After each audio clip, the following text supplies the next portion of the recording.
Garden রিচের white house building এ বেআইনি call সেন্টারে হানা পুলিশের, গ্রেফতার 4 ব্যক্তি এবং উদ্ধার 1.18 কোটি টাকা নগদ।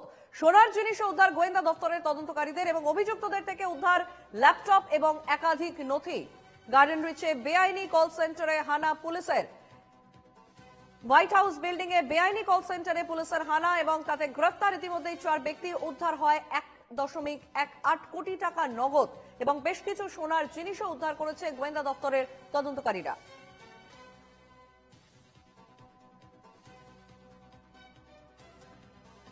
আমাদের সঙ্গে সরাসরি রয়েছেন প্রতিনিধি সুস্মিত মজুমদার। সুস্মিত, গার্ডেন রিচের এই হোয়াইট হাউস বিল্ডিং এ বেআইনি কল সেন্টারে পুলিশে হানা দিয়ে ইতিমধ্যেই 4 জনকে গ্রেফতার করেছে, সেখান থেকে নগদ এত টাকা উদ্ধার এবং বেশ কিছু সোনার গয়না উদ্ধার করেছে। কতদিন ধরে চলছে এই কল সেন্টার?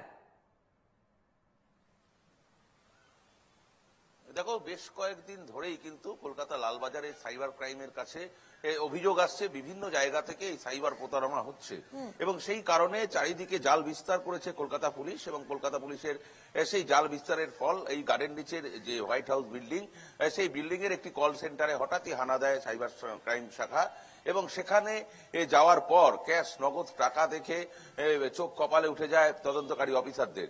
1.18 কোটি টাকা উদ্ধার হয় ক্যাশ এবং শুধু তাই নয়, বেশ কিছু সোনার গয়না সেখান থেকে উদ্ধার হয়, অর্থাৎ কল সেন্টার থেকে। কি পারপাসে এই টাকা তোলা হয়েছিল, কাদের থেকে নেওয়া হয়েছিল, সমস্ত বিষয়টাই কিন্তু খতিয়ে দেখা হচ্ছে।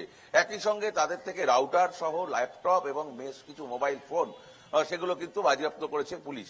তবে এই কল সেন্টার বেশ কয়েকদিন ধরেই এখানে চলছিল, অর্থাৎ দীর্ঘদিন ধরে এখানে নেই, এমনটা কিন্তু স্থানীয় সূত্রে যেটা খবর পেয়ে জানা যাচ্ছে যে এলাকাবাসীর।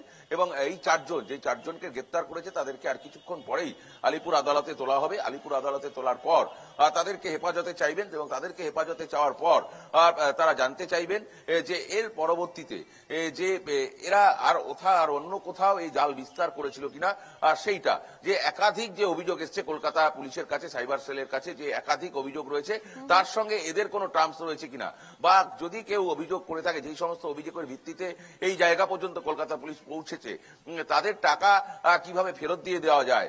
যেহেতু এখানে নগদ উদ্ধার হয়েছে, একাধিক ক্ষেত্রে দেখা গিয়েছে এই টাকাগুলো ঘুরপথে বিদেশে চলে যায়। যদি এখানে বিদেশের সংযোগ থাকে সেই জায়গাটাও কিন্তু খতিয়ে দেখছে কলকাতা পুলিশের সাইবার সেল। তবে এই মুহূর্তে যেটা জানা যাচ্ছে যে 4 জনকে গ্রেপ্তার করেছে এবং তাদের থেকে 1.18 কোটি টাকা এবং বেশ কিছু সোনার গয়না, ল্যাপটপ এবং রাউটার সমস্ত কিন্তু বাজেয়াপ্ত করেছে। এবং এই যে তারা যেই পদ্ধতিতে, যেই সিস্টেমে টাকা তারা ক্যাশ করত, সেই সিস্টেমটাকে জানার চেষ্টা করছে। সেই সিস্টেমটা যদি জানা যায় তাহলে কিন্তু, যেটা এর আগে আমরা দেখেছি গোয়েন্দা বিভাগ তারা কিন্তু পাবলিকলি অর্থাৎ সাধারণ মানুষকে সচেতন করার জন্য সেই বিষয়টা জানিয়ে দেয় এবং এদের যে সিস্টেম, এরা যে চাতুরতার সঙ্গে এই টাকা বাজেয়াপ্ত করেছে, লোকের থেকে হাতিয়ে নিয়েছে, সেই সিস্টেমটাও কিন্তু তারা প্রকাশ করে দেবে, এমনটাই কিন্তু জানিয়েছে। তবে বেশ আপাতত ধন্যবাদ সুস্মিত তোমাকে। আমাদের খবরে নজর থাকবে। আমাদের সঙ্গে সরাসরি ছিলেন আমাদের প্রতিনিধি সুস্মিত মজুমদার।